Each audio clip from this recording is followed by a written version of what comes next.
চোর, পাটপার, সন্ত্রাস, চাঁদাবাজ, লুটেরা শ্রেণী সব এক হয়েছে আবারও বাংলাদেশের সাধারণ মানুষকে শুষে খাবার জন্য। 5ই আগস্ট দেশের মানুষ যে স্বপ্ন নিয়ে, যেই আশা নিয়ে, আকাঙ্ক্ষা নিয়ে এই দেশ স্বাধীন করেছিল, জীবন দিয়েছিল, ঠিক আগের 1971 সালের 16 ডিসেম্বর এবং 1975 সালের 15 আগস্টের মতো একইভাবে বিজয় ছিনিয়ে নিয়েছে এদেশের সেই এলিট শ্রেণী নামে যাদেরকে আমরা চিনি, সেই শ্রেণী। প্রথম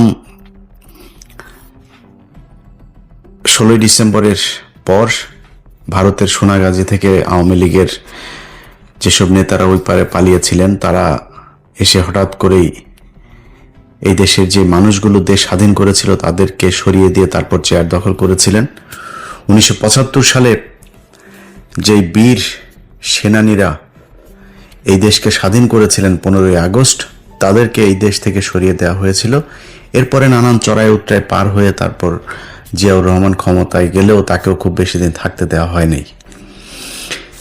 তারপর থেকেই চলছে এই দেশের সাধারণ মানুষের উপরে, এটা কি বলবো, এটা নির্মম একটা পরিহাস এই দেশের, এই জাতির ভাগ্যে। আজকে আমাদের চোখের সামনে সবকিছু হয়, আপনি কিছু বলতে পারবেন না।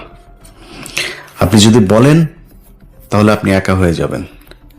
যাই হোক, যেটাই হোক, আপনাকে এই শ্রেণীর সাথে যারা এই ক্ষমতার কেন্দ্রে আছে তাদেরকে বৃত্তাকার করে তারপর সেখানে ঘূর্ণায়মান হতে হবে। আপনাকে এর বিরুদ্ধে যাবেন, আপনাকে ছুঁড়ে ফেলা হবে। গেল 1.5 বছরে সবশেষ যদি আপনাদেরকে বলি, পিলখানা হত্যাকাণ্ডের একটা বিশাল ঘটনা তো এই দেশে ঘটেছে, তাই না? এবং সেটা নিয়ে একটা কমিশন গঠন করা উচিত ছিল। সে কমিশন গঠন করতে চায় নাই। আমরা ব্যাপক চাপ দিয়ে অনেক কথাবার্তা বলে টলে তারপরে, এখন হলে সেটাও করতো না। তখন তো তাও কিছুটা চাপ ফিল করতো, এখন এটাও করে না। এখন হলে করতোই না, যা বলে বলুক, এটা বলতে দেওয়ারে। এখন তখন করেছিল, করার পরে দেখেন এই যে সময় চেঞ্জ হলো, কমিশন একটা রিপোর্ট দিয়েছে, সেই রিপোর্ট তারা প্রকাশও করে না, সেই রিপোর্ট অনুযায়ী কোনো ব্যবস্থাও নিচ্ছে না। তো কমিশনের আপনার এটা করতে দেওয়ার দরকার ছিল কি? করে লাভটা হলো কি? এই দেশের আলেম সমাজ যাদেরকে এখনো পর্যন্ত জেলখানায় রাখা হয়েছে, তাদের নতুন করে আবার ফের জেলে নেওয়ার জন্য, এবং যারা আছে জেলে তাদেরকে এখনো আবার আটকে রাখার জন্য নতুন করে সন্ত্রাস বিরোধী আইনের সেই মামলাগুলোকে জীবিত করা হচ্ছে। কেরানীগঞ্জে প্রথম আলো, অ্যান্টি টেরোরিজম ইউনিট পুলিশের এবং সিটিটিসি এরা মিলে ডিজিএফআই এর একটা চক্র কেরানীগঞ্জে, তাদের পূর্বের এক অভিনেতা আছে আলামিন নামে এক ব্যক্তি, তিনি এই বিভিন্ন মাদ্রাসা খুলতো। সে মাদ্রাসা খুলে নিজের মতো করে সেখানে কিছু ওই পোটলা পাটলি, বোমা টোমা, হাবিজাবি বানানোর যে জিনিসপত্র আছে, এই ধরনের জিনিস নিয়ে রাখতো। নিয়ে রেখে তারপরে একটা বোমা মারার হঠাৎ করে ছোটখাটো একটা বিস্ফোরণ ঘটাইতো। এই মাদ্রাসার ভিতরে বিশাল বিস্ফোরণ ঘটেছে। তো সেই ব্যক্তিকে দিয়েই, সে ব্যক্তি 2017 সালে একবার মাদ্রাসায় এই কাজ করেছে, 2022 সালে একবার করেছে। তাকে আওয়ামী লীগ কখনো জেলে বেশি দিন রাখেন নাই। বর্তমান সরকারের সময় সে জেলের বাইরেই ছিল, তাকে হঠাৎ করে তাকে দিয়ে নতুন করে আরেকটা সেই একই ধরনের অভিনয় করানো হলো কেরানীগঞ্জে। সেই ব্যক্তি আলেমও না, কোনো ইসলামী দলেরও কোনো কিছু না। তাকে দিয়ে এটা ঘটানোর পরে প্রথম আলো বিশাল করে 5-6টা নিউজ একটার পর একটা এই নিয়ে ডিসেম্বরের 26 তারিখের ঘটনা করে আবার ফের বুঝাইতে চাচ্ছেন। সে পত্রিকার খবর হয়তো আমি কি বলছি আপনারা বুঝতে পারছেন, হয়তো অনেকে দেখেন নাই। আপনারা না দেখলেও এগুলো কিন্তু দূতাবাসে পাঠানো হয়েছে। ডেইলি স্টার, আবার প্রথম আলো এটা তো আবার ইংলিশে করে, ডেইলি স্টার হুবহু ওই নিউজই করে, ওইটা পাঠানো হয়েছে দূতাবাসে। দূতাবাস দেখছে 25 তারিখে তারেক রহমান দেশে ঢুকলো, আর 26 তারিখে আবার ফের শুরু হয়ে গেল। এই যে আপনাদেরকে যত তেলবাজি রাজি করছে না প্রথম আলো, ডেইলি স্টার, আপনারা এদের চেহারা খুব ভালো করে জানেন, কিন্তু ভুলে গিয়েছেন। কারণ কি, ওই সেই লুটেরা, চাঁদাবাজ, ধান্দাবাজ, টেন্ডারবাজ সব এক হয়েছে, আবার ফের লুটে পুটে খাওয়ার এক নতুন বন্দোবস্ত শুরু হয়েছে। এটার বিরুদ্ধে কথা বলবেন, আপনি কোনো জায়গায় পাত্তা পাবেন না। আপনাকে সব জায়গা থেকে বন্ধ করে দেওয়া হবে, সব জায়গা থেকে আপনার গলা চেপে ধরা হবে। আপনি যেন মানুষের জন্য, এই দেশের কোনো রাজনীতিবিদ, কোনো কেউ যারা ক্ষমতায় ছিল, কেউ কোনোদিন আপনাদের জন্য, এই দেশের মানুষের জন্য কিচ্ছু করে নাই। এই যে আমাদের দেশে বন্যা হয় না, এই বন্যাটাও রাজনীতিবিদদের জন্য আশীর্বাদ। বন্যায় আপনার সব কিছু হারায় যায়, কিন্তু আপনার এলাকার চেয়ারম্যানের ঘরে আগের চাইতে আরও বেশি সম্পদের পাহাড় হয়। আপনার এলাকার যে ইউএনও আছে, আপনার এলাকার যে ডিসি আছে, সবার ঘরে ঘরে টাকা। সবচাইতে বেশি লাভবান হয় দুর্যোগ ত্রাণ মন্ত্রণালয় আছে না, এদের পুরো পরিবার দোয়া করতে থাকে পুরো সারা বছর, কখন বন্যা আসবে, বর্ষা আসবে, জলোচ্ছ্বাস হবে, ঘূর্ণিঝড় হবে, এদের ঈদ লেগে যায়। আপনার চিকিৎসার জন্য আপনাকে সরকারি হাসপাতালের ওই বেডের নিচে যে জায়গা আছে, ওইখানে স্বেচ্ছেতে জায়গায় প্রস্রাব পায়খানার মধ্যে আপনারে ফেলে রাখা হয়েছে। আপনার ট্রিটমেন্ট হইল না হইলে এটা নিয়ে কেউ চিন্তা করে নাই, কারণ তাদের পাতলা পায়খানা হইলেও সোজা সিঙ্গাপুরে যাওয়ার ব্যবস্থা করা আছে। এটাই আমার সেই দেশ। সেখান থেকে মনে হয়েছিল যে আমরা বোধহয় বের হইয়া একটা সুন্দর একটা জায়গায় যাব, কেউই চেষ্টা করে নাই। এই যে 2 দিন পর পর ভূমিকম্প হয় না, আল্লাহ না করুক, এটা আপনাদের জন্য একটা বিশাল সংকেত। এই সংকেত দিয়ে বোঝানো হচ্ছে যে 2400 মানুষকে আপনাদের চোখের সামনে মারা হয়েছে। সেই রক্তের সাথে আপনারা বেইমানি করেছেন নিজেদের চেয়ারগুলো পেয়ে। তারপর খুব সুখে আছেন মনে করেন, এত সুখ মনে করার কিছু নাই। ওই যে আগার গায়ে, ওই যে গাজীপুরে বৃদ্ধাশ্রমগুলো আছে না, যায় দেখেন, কোনো রিক্সাওয়ালার মা ওই জায়গায় নাই। আপনাদের মতো চেয়ারে বসে থাকা মানুষকে তার শরীরের ক্যান্সারের এই যে একটা কেমোথেরাপি দিতে গেলে, এই সরকারি হাসপাতালে মহাখালীতে যায় দেখেন, নিজের চোখে দেখেছি। হাসপাতাল নিয়ে অনেক নিউজ আছে আমার, যে দেখেন কিভাবে বসিয়ে রাখা হয়েছে তাদেরকে। টাকা দিতে হয়, না দিলে কেমন সিরিয়াল পাওয়া যায় না। ঢাকা মেডিকেলে একটা ছোট্ট একটা বেডের জন্য কত কান্নাকাটি, এর তদবির ওর তদবির, নানা তদবির ছাড়া কেউ এখানে যা থাকতে পারবেন না, ট্রিটমেন্ট নাই। এই যে মানুষগুলির ওইখানে এই কষ্ট দেন না, কষ্ট দিয়ে নিজে সিঙ্গাপুরে ট্রিটমেন্ট নেন, এই জন্য আপনাদের বাবা মাদেরকে যায় এই বৃদ্ধাশ্রমে থাকতে হয়। যান, আমি ইন্টারভিউ নিতে গিয়েছি, আমি প্রতি বছর মা দিবস, বাবা দিবস এগুলোতে দেখতে যাইতাম। কোথায় গুলশানে বাড়ি, কোথায় অমুক বিশ্ববিদ্যালয়ের বিশাল বড় এক প্রফেসর, অমুক সেনাবাহিনীর ব্রিগেডিয়ার একজন, পুলিশের অমুক ডিআইজি, এদের মারা, এদের বাপারা ওইখানে থাকে। এটাই মানুষের অভিশাপ। আমরা এই দুনিয়ায় কেউই একদম 100% ফেরেশতা হয়ে আসি নাই। আমাদের সবার ছোট বড় পাপ সাপ আছে, কিন্তু মিনিমাম এই মানুষগুলো করার জন্য ভাই এত টাকার তো দরকার নাই। টাকা খাইতে পারতেন তো, আপনার তো টাকা খাওয়ার সেই ব্যবস্থা আছে, আপনি খাইতে পারতেন, সমস্যা কি? এইভাবে লুটপাট করতে হবে?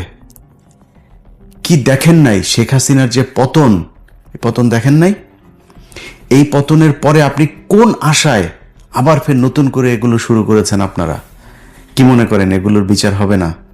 এগুলো এমনি পার পেয়ে যাবেন? কিছু কিছু ডিসি, পুলিশ, এসপি, এদের ভাবসাব দেখলে মনে হয় যেন 5 আগস্ট এরা নিজের চোখে দেখে নাই। আজকে এই যে জোর জুলুম করে বিভিন্ন জায়গায়, আমি কোনো দল টলের ব্যাপারে বলছি না, এক দলের ঋণ খেলাপি তার প্রমাণ আছে, তারে মনোনয়ন বৈধ। একজনের ছোট্ট একটা নামের বানান ভুল, বাদ, ওইটা ওনাদের যেমনে মনে চায় তেমনে করছেন। 5 আগস্ট দেখেন নাই? ওই যে সিরাজগঞ্জের ওইখানে এক থানার ভিতরে কয়টা পড়েছিল দেখেন নাই? এগুলো তো আপনাদের চোখের সামনেই ঘটেছে। আপনারা যদি মনে করেন যে সামনে যারা ক্ষমতায় আসবেন তারা আরেক শেখ হাসিনা হয়ে যাবেন, বাংলাদেশের মানুষ এটা খুব সহজভাবে মেনে নেবে না, এবং মানুষ এখন মানবেও না। এত ক্ষমতাশালী না, মানে হাসিনার পিছনে সারা পৃথিবী ছিল, এটা সত্যি কথা। এই যে মানুষ এই যে আলেমদেরকে মারতো না, মেরে মেরে মেরে মেরে তারপরে এই দেশটাকে বানানো হয়েছে একটা জঙ্গি রাষ্ট্র। এই জঙ্গি রাষ্ট্রকে বাঁচাইতে হলে কি করতে হবে? শেখ হাসিনাকেই রাখতে হবে। যদি না রাখো তাহলে তোমরা কিন্তু ওই দেশ কিন্তু জঙ্গি ধরে নিয়ে যাবে, এরকম এক চিত্র তুলে ধরা হয়েছিল। পাশের শক্তিশালী দেশ ভারত সর্বোচ্চ সাপোর্ট দিয়েছে তাদেরকে। আপনারা কোন দল, বিএনপি বা জামাত যে আসেন, আপনাদেরকে দিবে? করেন নাই, ঠিক করেন নাই। নিজেরা ঠিক হবেন এরকম কোনো আলামত নিজের চোখে দেখছি না। সব জায়গাতে একই অবস্থা, যা মনে চায়, যার যেভাবে মনে চায়। এই কয়দিনে কিছু জিনিস দেখলাম, শিক্ষা হইল যে যাদের ক্ষমতা আছে, ধরেন পুলিশের একজন অমুক বিশাল বড় এক অফিসার, ওনারা নিয়ে কিছু করতে যাবেন, আপনারা ফোন দিবে সেনাবাহিনীর আরেক অফিসার, সেনাবাহিনীর ওনারা নিয়ে করতে যাবেন দিবে বিশাল বড় এক ব্যবসায়ী। সব একই চক্র। শুনবেন না ওই সেনাবাহিনীরটা, শুনবেন না পুলিশের বিরুদ্ধে বলতে গিয়ে পুলিশেরটা ব্যবসায়ীর বিরুদ্ধে শুনবেন না, ওই ব্যবসায়ী খাবে আপনার কাছে, পুলিশেরটা শুনবেন না, তাহলে সেনাবাহিনী। মানে আপনাকে এই চক্রের ভিতরেই থাকতে হবে। এই চক্র থেকে বের হবেন, আপনার জীবন শেষ। আপনি জীবনে কোনোদিন শান্তিতে থাকতে পারবেন না। বহুত কিছু ভাই, এই যে দেখেন না, এই যে জুলাই যোদ্ধা, এই যে সুরভি নামে এক মেয়েকে আপনার করা হলো, মেহেদি নামে একজনকে আপনার গ্রেপ্তার করা হলো। গতকালকে আমি বাংলা ভিশনের নিউজে দেখলাম, সেই নিউজের মধ্যে লেখা যে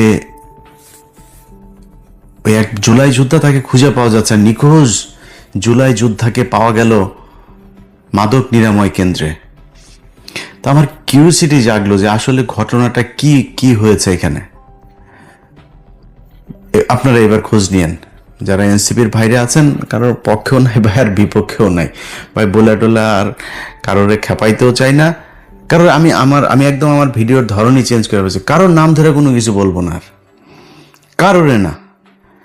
এই দেশের এই বিশাল চক্রের কাছে ভাই পরাজিত হয়ে গিয়েছে। এদেরকে আপনি যদি নাকি সমীহ করে না চলেন, এদের বিরুদ্ধে সরাসরি কথা বলবেন, আপনার কোনো অভিযোগ আছে এদের বিরুদ্ধে, সেটা আপনি প্রচার করবেন, প্রকাশ করবেন, সংবাদ করবেন, যাই করেন, এটার জন্য আপনাকে পে করতে হবে। এই ঝুঁকি কয়জন নিবে বলেন? কেন নিবে? কোনো কারণ আছে নাকি এত ঝুঁকি নেয়ার? যদি ঝুঁকি নেওয়া কাজ হইতো, এই দেশে মানুষ জীবন দিতে পারে, জীবন দিয়ে দেখিয়েছে। কিন্তু সেই উপর তলার সেই লোকজনের কাছে আবার এই দেশের মানুষ জিম্মি হয়ে গিয়েছে। বলেন, এই 15টা বছর এই দেশের সমস্যাটা কি ছিল? এই দেশটা স্বাধীন হইল কেন? এই দেশে কি সমস্যা হচ্ছিল এটা জানেন কি না? আমি এই সমস্যা মূল, আজকে এই যে বিপ্লবটা ব্যর্থ হইল, এটার মূল আমি দায় দিব হচ্ছে এই যে এনসিপির যে কজন আছে তাদেরকে। এনসিপির আজকে একজন নেতা, সে আজকে বলেছে আমার বিরুদ্ধে সে ব্যবস্থা নেওয়া চায়। তো উনি আমার বিরুদ্ধে এই ভালো হয়ে গেছে, তো এই জন্য বাজেভাবে বললাম না।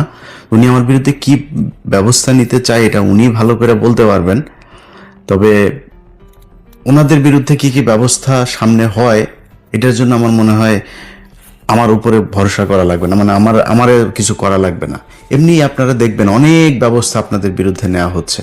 মাত্র তো মানে ওই কি বলে হলফনামা আর হচ্ছে আয়কর রিটার্নের মধ্যে জালিয়াতি, টাকা পয়সা তো আরো আছে, ওগুলির ব্যাপার আসবে না সামনে।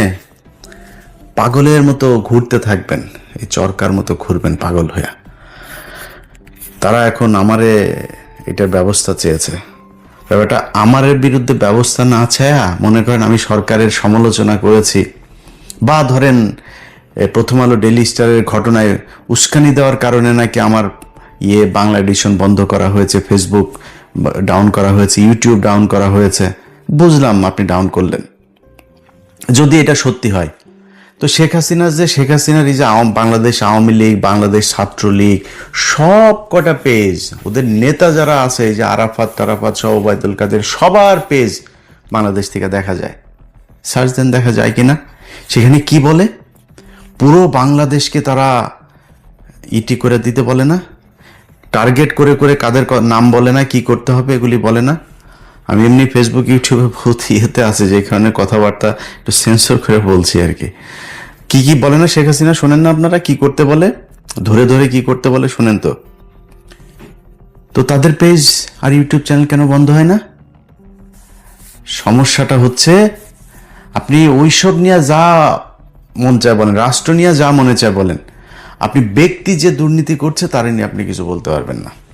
এখন হাসিনার কথা তো কেউ শুনবে না, হাসিনার কথার বাংলাদেশে কোনো ইয়েও হয় না, কার্যকারিতাও নাই, ওইটারে নিয়ে কোনো পাত্তাও দেয় না, ওইটারে নিয়ে কিছু না করলেও সমস্যা নেই। কারণ আমরা যেটা বলি এটার তো মানে আবার মানুষের কাছে তো মূল্যায়ন আছে, মানুষ তো সেটা শোনে, মানুষ সেটার উপরে পদক্ষেপ চায়। এখন আমরা বললে সমস্যা, যে কারণে আমাদের কথা শোনা যাবে না। তো যেই এনসিপির যেই নেতারা আজকে আমাদের ব্যাপারে কথা বলছেন, আপনাদেরকে অনেক সময় দেওয়া হয়েছে ভাই, আপনাদের প্রতি আমি যে পরিমাণে ধৈর্য দেখিয়েছি এত ধৈর্য কারোরে দেখায়নি। কারণ কি, আপনারা এই 5ই আগস্টের মহানায়ক, এখন মহা খলনায়ক, এই মহানায়কদেরকে আমরা তাদের চুরি চোরটামি যা যা আছে সব কিছু আমরা সেন্সর করেছি, যে যাক এরা অন্তত ইয়ে যায়। প্রথম দিকে আপনাদের মনে আছে না, দেশের সর্বোচ্চ আদালতের বিচারক 2 ঘন্টার নোটিশে বলল সব রাজুতে আয়, রাজুতে গেল, 2 ঘন্টার নোটিশে সব বিচারকদের করে দেয়া হলো। আমি ওইটা বিরোধিতা না, ওইটাই করা উচিত ছিল। আওয়ামী লীগ যেটা বলে ওদের ক্ষমতা থেকে গেলে পরের দিন কি করতে হইতো, ওইটা করা উচিত ছিল, এটা করেন নাই বলে আজকে এই সমস্যা। আপনি একটা ঘরের ভেতরে ঢুকেছেন সাপ মারার জন্য, সেই সাপ আপনি ঘরের ভেতর দেখছেন, রেখে দিয়েছেন, তার না মেরে ওইভাবে যে তার গর্তের ভেতর, তো গর্ত থেকে রাতে বের হয়ে আপনাকে কামড় দিবে, এই হুশটুকু আপনাদের হওয়া উচিত ছিল, আপনারা করেন নাই। 5 তারিখের পরপর কিছু কিছু নেতা আপনার বিশাল আকারে আওয়ামী বিরোধী মুজিবের ছবি টবি করে হঠাৎ করে চুপ, মানে 1 মাসের মধ্যে সব চুপ। কেন চুপ হয়ে গেল? কারণ ওই যে ওদের মাথায় ঢুকানো হয়েছে যে বাবা এই যে সবাই দেখো কিভাবে চলছে, কিছু টাকা পয়সা লাগবে, টাকা পয়সা কামাও, এইসব বন্ধ করো। টাকা পয়সা কামানোর ভেতর ঢুকিয়েছে, ঢুকাই দিয়ে তারা বলেছে যে আর এরকম করবি, তাহলে কিন্তু ওই যে টাকা, ওই যে এখানে গিয়েছিলি, এখান থেকে টাকা আনছিস 2 কোটি, এখান থেকে 50 লাখ, এগুলো সব ভিডিও কিন্তু আছে। একদম চুপ করাই দিল, চুপ করাই দিয়ে তারপরে তাদেরকে দিয়ে শুরু করালো, সুশীল বানায় ফেললো হাসনাতকে। একমাত্র এদের ভেতরে হাসনাত এখন পর্যন্ত, মানে আমি যতটুকু চারিদিক ঘেটে টেটে প্রমাণ যতটুকু আমার মাথায় এসছে, হাসনাত ঠিক আছে। হাসনাতকে ওয়াকার ডেকে নিয়ে গেল, রিফাইন আওয়ামী লীগ নিয়ে আসতে হবে। হাসনাত রাজি হয় নাই, বের হয়ে সে ফেসবুকে পোস্ট করলো। তারপরে আরেক মাল আবার তার 1 ঘন্টা পরে পোস্ট করলো, হাসনাত যেটা বলেছে সেটা মিথ্যা কথা। হাসনাত কি দুদু খায়? হাসনাত মিথ্যা বলেছে ওয়াকারের ব্যাপারে, তুমি সত্যি বললা। এ হচ্ছে ভাতাপ্রাপ্ত। এই ভাতাপ্রাপ্ত এই জুলাই যোদ্ধা, এটা কিন্তু আওয়ামী লীগের মাল, কিন্তু এটার ব্যাপারে সাবধানে থাকতে হবে। দেন আমার টুপি পরে তারপরে এই করে আপনার গণসংযোগ করে, ওরা টুপি পরা কে শিখাইছে আমি জানি না। এটা তো মানে চোর বাটপার, এতদিন ধরে আমরা বিএনপি আওয়ামী লীগ এই চোরেদেরকে আমরা দেখে আসছি যে এই নির্বাচন আসলে টুপি পরে, তো টুপি পরে সে এখন করে। আপনাদের উচিত ছিল একদম অল আউট আওয়ামী লীগ এই অভিযানটা চালু রাখা। আপনি সুশীল সেজে টুপি মাথায় দিয়ে প্রথম আলোর অফিসে যায়, এখন বলেন মব সন্ত্রাস, কি ভয়ঙ্কর জিনিস চিন্তা করেন। মব, আরে বাবা রে বাবা, প্রথম আলো ডেইলি স্টারের ঘটনা নাকি মব। তাই যদি মব হয় তাহলে এই যে হাসিনার যে গণভবনটা, এটা তো বাংলাদেশের রাষ্ট্রের সম্পদ, সংসদ ভবনটা আপনাকে কি করেছিল? ওইটা কি পিনাকি ইলিয়াস বলেছিল নাকি যে ভাঙতে? কারা ভাঙলো? গতকালকে রাত্রে এই যে স্বেচ্ছাসেবক দলের একজন নেতাকে মারা হলো, পিনাকি ইলিয়াসের লোক ছিল। হাদিকে মারল, পিনাকি ইলিয়াসের লোক ছিল। পিনাকির আর ইলিয়াসের ডাকে যদি নাকি মানুষ কোথাও যেয়ে থাকে, যা যা করেছে এটা বাংলাদেশে করা উচিত। এটা যদি করা হয় এই দেশ শান্ত থাকবে। আপনি ছায়ানট বলেন, উদীচী বলেন, প্রথম আলো বলেন, ডেইলি স্টার বলেন, এরা বাংলাদেশের কোনো কিছু না। এরা ভারতীয় গোয়েন্দা সংস্থার প্রতিষ্ঠান, বাংলাদেশের বিরুদ্ধে সবসময় কাজ করে। কই আমরা তো বলি নাই যে যমুনা ভাঙেন, বসুন্ধরা ভাঙেন, মেঘনা ভাঙেন, আমরা তো বলি নাই। বলেছি নাকি? কেন বলিনি? কারণ ওইটা সমস্যা না। ওই সমস্যা আপনি বাংলাদেশের সব ব্যবসায়ীর একই সমস্যা, কিন্তু এগুলো সমস্যা। বাংলাদেশে আর টিভি, পত্রিকা, চ্যানেল আর কিছু নাই, এদের বিরুদ্ধে কেন বলে? কারণ আছে তো। এই জিনিস আপনারাও জানেন, আমরাও জানি, বাংলাদেশের মানুষ সবাই জানে। আপনারা এখন আমাদেরকে নতুন করে জানাইতে যাচ্ছেন এটা বাংলাদেশের গণমাধ্যমকে কিছু বলা যাবে না। গণমাধ্যম আপনারা ভেঙেছেন, ৭১ টেলিভিশন, আপনারা সময় টিভি ভাঙচুর করেছেন, আপনারা গাজী টিভি ভাঙচুর করেছেন, আপনারা করেছেন। তখন কোথায় ছিল? সময় পার হয়ে গিয়েছে। সেই সময় পার করে আপনারা এখন সুশীল সেজে এগুলোকে মব বানিয়েছেন যেদিন থেকে, সেদিন থেকে সেটা মারা শেষ। এই দেশের পরিবর্তনের যেই স্বপ্ন এই দেশের মানুষ দেখেছিল, ওই স্বপ্ন ওই দিনই শেষ হয়ে গিয়েছে, যেদিন আপনারা রেকগনাইজ করেছেন যে এটা হচ্ছে মপতন্ত্র। কিসের মপতন্ত্র? এটা বিপ্লব। এই বিপ্লবকে আপনারা অস্বীকার করেছেন, অতএব আপনার অস্তিত্ব বিলীন হয়ে যাবে, আমি বলে দিলাম। এই জুলাইকে যারা ইস্টাবলিশ করতে পারেনি তাদেরকে ৭১-এ ফিরে যেতে হবে। ৭১-এ ফিরে গেলে কি হবে? ৭১ আওয়ামী লীগের। এই 50 বছরে তারা এমনভাবে ইতিহাসকে আপনার টেম্পারিং করেছে, এটারে করাপ্ট করতে করতে করতে করতে করতে করতে এটা তার কিছু নাই, এটা শুধুই আওয়ামী লীগের এক ইতিহাস। এই ইতিহাসে জিয়াউর রহমান রাজাকার, এই ইতিহাসে খালেদা জিয়ার সাথে জাঞ্জুয়ার ঘটনা বানিয়েছে। এই ইতিহাসের যদি নাকি আপনি মেনে যদি বাংলাদেশকে রাখতে চান, তাহলে শেখ হাসিনা ছাড়া, ৭২-এর সংবিধান ছাড়া আর বাংলাদেশে কোনো কিছু নাই। শেখ হাসিনা যদি থাকতো তাহলে তারেক রহমান আজকে তার মায়ের লাশটাও দেখতে যেতে পারতো না। যারা ৭১ নিয়ে এত চিল্লাচিল্লি করেন, তাদেরকে এই ২৪-এর কারণে আজকে দেশে যাওয়ার সুযোগ পেয়েছেন। আজকে যে বড় বড় গলায় কথা বলেন, এটাই ২৪-এর কারণে বলতে সুযোগ পেয়েছেন। তো যাই হোক, যারা বিপ্লবী ভাইয়েরা যেটা ভালো মনে করেছেন, এটার জবাব আপনারা পেয়ে যাবেন। জামাতের সাথে যুক্ত হতে হয়তো কিছুটা শান্তিতে থাকবেন কিছুদিন, এরপরে দেখেন নির্বাচন এসছে তো, লেটস সি কি হয়। আমরাও তো আছি এই দেশে, ইনশাল্লাহ।